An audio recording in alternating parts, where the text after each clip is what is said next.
And we are live. Here we go. It's Anthony Mulrine, Moose for short. And we are going for short, actually, just nickname. What's the origins of Moose? How'd that get going? It just kind of happened. One of the kids' older brothers on one of my travel teams just started calling me Moose, and it just stuck. So we're talking a lot of catching, which I'm really excited to get into with you, and the fundamentals of it and some of your really awesome pimp job throwdowns to get guys out. Other side of it that I'm really excited about is the receiving. A lot of the strikeouts from Reed Detmers. We're going to go over a couple swings from you, and just excited to kind of pick your brain on the defensive side of things, which I think is going to be really, really cool. So I wanted to start just with like a few of the gun downs you had from the Arizona Fall League. So that's definitely where I want to start. A few of these, dude, like, and again, you're not gonna self pump here, but I'm just gonna tell it like it is. You are, I think, one of the better defensive catchers I've seen in the minor leagues. And if people want to, kind of understand why, like, let's take a look. This is a really good one because I wish we could see. There's a few things I want to break down first. First of all, where were you expecting that pitch? Down and away. So you're expecting a slider. It backs up. It backs up on him. Correct. Is that better or worse for you?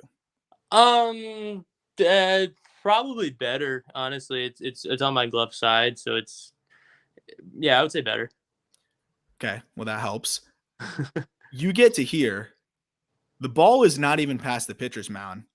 Yeah, your mask is off. That's the catcher equivalent to a pimp job. Yeah. No doubt about it. Yeah. Was he out by that much? We can't really see from that angle. But. I think he was. It was just, it felt good out of the hand, and I've done it a million times now, throwing down a second. So I just knew where he was and where the ball's flight was, that it probably going to be out. And so yeah, I had a little fun with it. So how do you find the balance of popping up quick, but not too quick to where, you can miss it, or, you're giving away a strike? We see that sometimes too. How do you find that balance of being quick to get up and shoot the ball versus, also not compromising the actual pitch itself? As we talked about on the podcast, the strike is arguably more important. Right. Yeah. I mean, but when a guy's going, I'm usually selling out because those don't happen that often, and I like getting those free outs. If that's what my coach in college would call them, he would call them free outs. So anytime I throw the ball away, he's like, "You're just throwing away outs," like it's that easy. But that's an interesting take because good catchers throw out 30% of runners. Right. No, but yeah, whenever I see the guy going, I start going, especially now that I'm throwing from a knee too. That process starts a little bit sooner than it used to for me. So let's go to this next one here. Pitch is a strike, throw. Yeah, this one was nasty, and you get a better angle. Let's play the video through first. 1-0. Runner goes. Pitch is a strike, throw down. The tag is there. And is that your boy? Is that Brennan Davis? It might be. I think it is. All right, never mind. This isn't cool. He's out by a mile. Right. I think that is Brennan Davis. Yeah, fast guy. Yeah. I mean, let's see the jump. Not the best. Yeah, not the best. 1-0. Runner goes. He has a fastball. Pitch is a strike, throw down. The tag is there, and in time. So this pitch. 1-0. You're like, at this point, I know you say you sell out for it a little bit. Right. That's a strike down the middle. Right. Like, what if he's swinging there? Like, I can all my years catching now, I can kind of see when the hands are going to break and if he's actually going to go. And I'm actually, even if he swings right there, I think I don't get hit. There's things I can do with my glove. I can catch it a little deeper to make sure that I don't get hit. Knock on wood, I haven't gotten hit since college, I think, on one of those. So it's just a feel thing, just doing it all the time. Because if a guy pulls a trigger here, how much harder does that make it on you?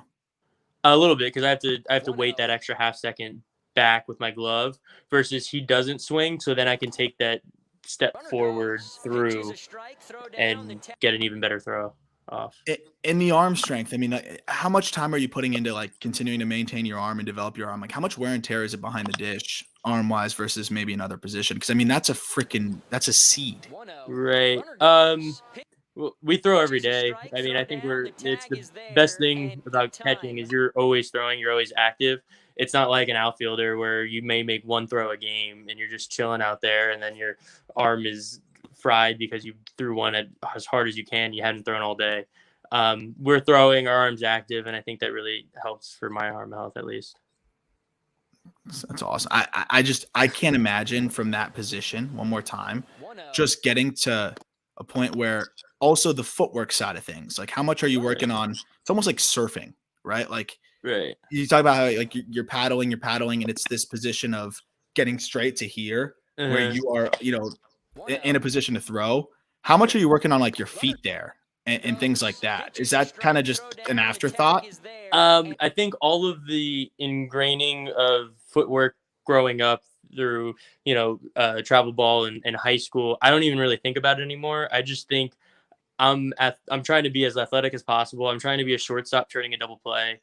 I'm just trying to get the ball to second as fast as I can. I don't even really think about footwork. I think you need to know the basis of the footwork, but then at the end of the day, just be athletic and get the ball down there. And I think that's where the guys have the most success. This one was the most impressive to me, I think, because you have 0-0 count, right? Mm-hmm. And this pitch, I mean, you're set up pretty much fastball down the middle here. Right. It kind of gets to the outer half, but like you get you're in the other batter's box here. Right. I mean, you are fully in the other batter's box. Why did you get so far out that way? And doesn't that make it harder to throw it on? Like what was that even intentional? Did that just kind of naturally happen? What's the kind of the approach there? And the ball does kind of run back arm side, but it was perfect.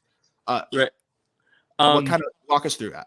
Yeah. So I started going, like I said, I started catching from a knee at all times at some point this season. And I kind of just let things happen and see what I would do naturally. And part of that was when there's a left-handed hitter in the batter's box, I started doing this thing where when this leg comes up, instead of going even with my other leg, it takes a step forward into that other's batter's box so I can gain a little bit more ground towards second base and get a little bit more on my throw and get it down there a little faster. So I've actually found that with a lefty in the box that I can actually do more and get it down there a little bit faster.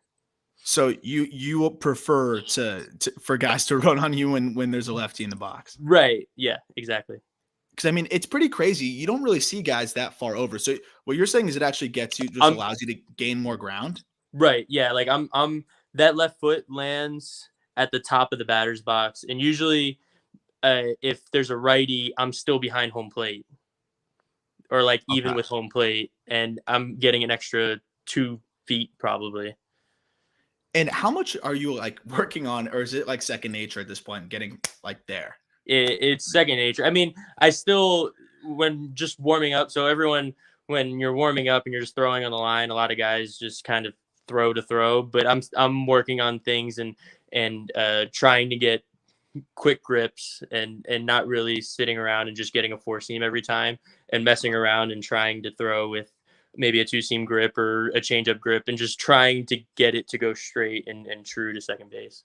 Yeah, so that's the other side of things, right? Just how quickly can you grip a baseball? Yeah, right. So that's something. Is that like you just play with it in your hands to see how quick you can get your fingers in the right spot? Yeah, I do, but the reality of it, you don't really get a good grip ever. You probably only ever. You get it every once in a while, and it's the best throw.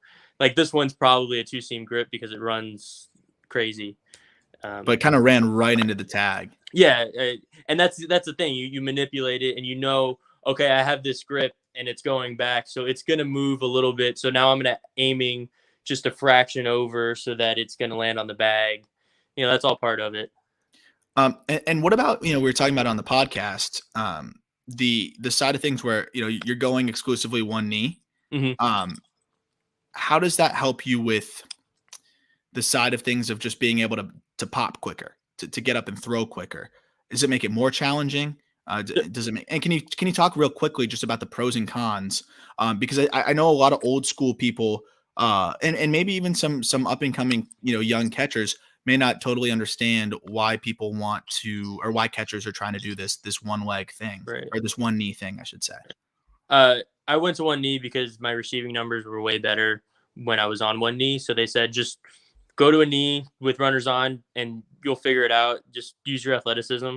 So I kind of just developed this way of doing it, as you're seeing in the video, where I get up into an almost traditional secondary stance and throw to second, where a lot of guys who are stronger than me and a little more athletic can just go straight from that knee. I can't do that. So I've developed this where I go to a normal secondary stance and then throw. And it's just, catching right now is so new over the last like 5 years. So there isn't like a science to how to do it. It's just whatever feels comfortable for you and whatever gets the job done, basically, is what at least the Angels are teaching. It's just with all aspects of it, with blocking, receiving, throwing, it doesn't matter. Just get the job done. So I think that's awesome. So you see the guy going right now, and the second you see the runner on the move, you're like, all right, I'm getting out of this one knee thing, screw framing. Right. I'm popping up and I'm getting in a place where I can make this throw. Exactly. Was that a cold strike? No, that's the thing. Probably not. I probably lost it, but so you lose the strike. But I mean, every pitcher on this planet would trade a strike for an out here. Exactly. So like, you're taking what's more beneficial. A lot of the times, yes, flipping the count is more beneficial. But if you can get an out, that's better than flipping the count. I mean, you're flipping the inning. One out, man on first base, in an 0-1 count, or 2 outs and nobody on. I think every pitcher on earth is taking the latter. So I think that's a no-brainer. Another side of things, a little bit more on the one knee thing. So this is Reed Detmer's 16K outing. Right. And what I love about this is some of these pitches are just nasty. I mean, they're all nasty, but a little bit of a framing display in some ways too. I want you to talk a little bit about like whatever, if a certain pitch stands out to you, definitely talk about that. But also in the meantime, like anything about like Reed, because again, you talked about how you caught almost every single one of Reed Detmer's outings at the AA level. Right. Just what makes him so tough to hit. We were talking about it before we started recording. On the Detmer side, I mean, you're not seeing this ball still, like, dude, you're not seeing this ball till now. Right. I mean, how does that work for you? Isn't that hard for you? Because everything he throws moves like this much, and you don't see it until way later. How long did that take for you to get used to somebody like Reed Detmer's? It definitely took a little bit. If you look back, our first 2-3 starts together, it wasn't pretty, but we really created a good relationship over that season, and it became second nature. We were always on the same page, and it felt really nice. Oh. This is actually before I went to one knee all the time too, as you can see. I mean, that is just nasty. And I don't have to do much framing when just get swings and misses on everything. Man, I mean, there's the one knee. Yeah. And it worked. It worked, right? So yeah, the ball was definitely off. This is a perfect pitch to kind of explain why the one knee is beneficial. Right. So, you can, one, you're more comfortable, but two, you can get just a little bit more out in front. Like if you were to go in a normal stance and then you would go onto one knee, your glove can actually go out about a foot farther and you're still comfortable. So getting that extra foot out in front of you allows for you to manipulate the ball more and to get underneath the ball and to get around the ball. And the other interesting thing to me is like when you have I see a lot of catchers do this too, where you're not just holding your glove at a stagnant spot, right? Like you're moving it before, and you're starting it from down here and bringing it up. Correct. Can you talk a little bit about like the benefit of that? That's because it's going to be at the bottom of the zone, and you're trying to go down to up instead of up to down. Not necessarily that the pitch is going to be at the bottom of the zone. It's getting your glove below the lowest pitch possible for a strike. There So you go. want, It's so funny you say that because look at where I paused this thing. right. So right there, the ball is probably hitting the top of your glove and drilling you in the face mask if you don't move the glove from right there, right? Yeah, exactly. So you always want to catch the ball in one fluid motion and move it towards the center of the plate, essentially. So if I am at the bottom, I can go anywhere in the zone or anywhere around the zone and catch. I should be able to get around the baseball and push it back to the center of the plate. This is just like such an interesting spot to pause it for me, right? Because I just think this is so fascinating. Like you are caught right here where, I mean, I don't even know what the timing would be. I mean, we're talking about millionths of a second probably here, where I mean, you got to get your glove up, not much, an inch or two, but millionths of a second. I mean, this thing is maybe 6 inches from your glove here, a foot from your glove max. It's hard to tell from this angle, and you get from there to there. Right. And the other thing too, you were trying, I don't know if it was this podcast or the other one or this interview or the one before, but you were asking can you tell a good catcher from a bad catcher? Yeah, that was on the podcast. Yeah. Yeah, that was on the podcast. Not saying I'm a good catcher. However, you are a bad catcher would be moving, like the momentum of their glove would be pushing it in the other direction. So mine is on like my right knee and I'm around the baseball. The bad catcher would be taking it like their glove to the ball, like to the right knee, catching it and then bringing it back. And that's what you see a lot in youth baseball is guys just trying to move the ball to the center, but not really knowing how to move the ball to the center. Yeah, it's like catch then move, whereas in one movement. Exactly.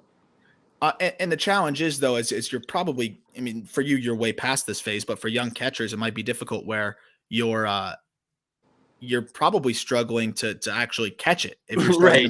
You see it with like wide receivers in football, right? Like they're turning up the field before they catch it. Right, exactly. With a catcher, you're moving it almost before you catch it. You're going to catch it on the thumb, things like that. Like that's something you just have to keep getting reps on, right? Like, is that something where you fire up the machine and just take them? For sure. And I mean, honestly, I'd almost, if they were that young, almost until you're like in 8th grade high school, just work on like, I think the old school catching stuff is great for learning how to receive pitches. But then once your game develops to a certain level, then you can start trying these other techniques and nuances that are prevalent in the game right now. Absolutely. See if we can get one more frame out of this. Reed's just too busy getting guys swinging. Yeah, I think 15 of the 16 were swinging. No way. So that was the one like you stole one for him. I only got one. Yeah. That's crazy. Yeah. Absolutely crazy. But I mean, yeah, you could just see the zip on it. Right. And we got to wrap up with, I mean, catchers can hit too. Sometimes. Because Josh Gibson hit almost 800 home runs. It's freaking raining here. Oh yeah. You got some brave souls in the background here in their ponchos to watch the Trash Pandas take on Birmingham Barons. Yeah, diehards right there. Oh yeah. I love me some minor league baseball, but can we talk about like this was a big year for you offensively in terms of just being able to make that adjustment to what we talked about on the podcast, short season ball all the way to Double-A. Just even being able to compete with that jump. Right. This is the crazy thing. I always talk about Dylan Dangler, who's, one of the more exciting catching prospects in baseball. He got an aggressive assignment up to Double-A after hitting really well in High A and did not hit well. Right. And all of the development, people in the organization for Detroit and also like his manager at Double-A were like, we don't really care what he does offensively because we're really excited about the ability that he has been able to develop in handling the Double-A staff and getting better defensively and things like that. What was your big focus offensively, and what has continued to be your focus, like mechanically, in terms of getting your swing to be as optimized as possible? Right. I'm just trying to be setup. Right. Yeah. I'm just trying to be as simple as possible, and I'm not really trying to do too much. Like you said, as a catcher, the offense doesn't matter as much.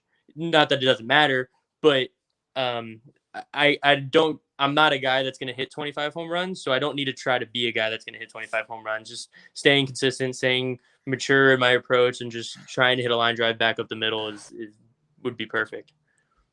That's in Well, this was a exhibition. line drive That one is straight lined out out to the left. Back into is the Right. left field. Got on the hurdle. You know what's funny is the pitcher in this video. I think I only hit like 4 or 5 home runs last year. I hit 2 off of this kid. Both were first pitch sliders. Really? So I just I got lucky with a guy who didn't remember the first one, I guess. Yeah. So were you hunting slider here, or did you just catch one? Yeah. He was heavy slider. So I was hunting slider here, and then the next time I faced him, same thing, and he didn't learn. The wheels, man. Yeah. I mean, in your defense, little slick out there. Yeah. I was really worried about falling more than anything. Yeah, trying to stay healthy, trying to be safe. It's a long season. What about something I'm always interested in? It's different across every player. To kind of wrap up here on the hitting side and just in general, the leg kick is something that is difficult to time up, especially as guys start to have a little bit more velo and giddy up. Is that something that you have the leg kick? How much is that a challenge for you at times, or not at all? Because you guys like Justin Turner, who they're going to knee themselves in the nose and have no problem. Was it a struggle for you against higher velo on average in Double-A to time that up at times? Yeah, it definitely was, and I actually got rid of it in the fall league. Really? So I don't have a leg kick anymore, and like I said, I've just been simplifying and just trying to make the most consistent swing I can make. So yeah, it's actually gone. It wasn't working. It worked there though. I'm actually really now I'm excited to kind of go over the swing changes. I always love seeing the adjustments. So to wrap up, last thing then. What do you feel like it allows you? Does it feel like it allows you to be on time more frequently? Because I mean, when you're here, right, legs in the air, some guys again they make it happen no problem. But the challenge is guys that can get on you quicker, guys that have different timing with their mechanics. Like the ball could be here and your foot could still be in the air. The ball could be here and you could still be in the air. Like, do you just feel like you're on time more often? Yeah. Without the leg kick, I'm just getting down.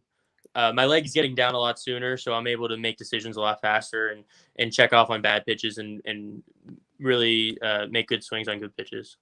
Yeah, I love it. Well, to wrap up the last clip, just going to show you shooting this guy out one more time. I'm excited to see you do a lot more of that this year.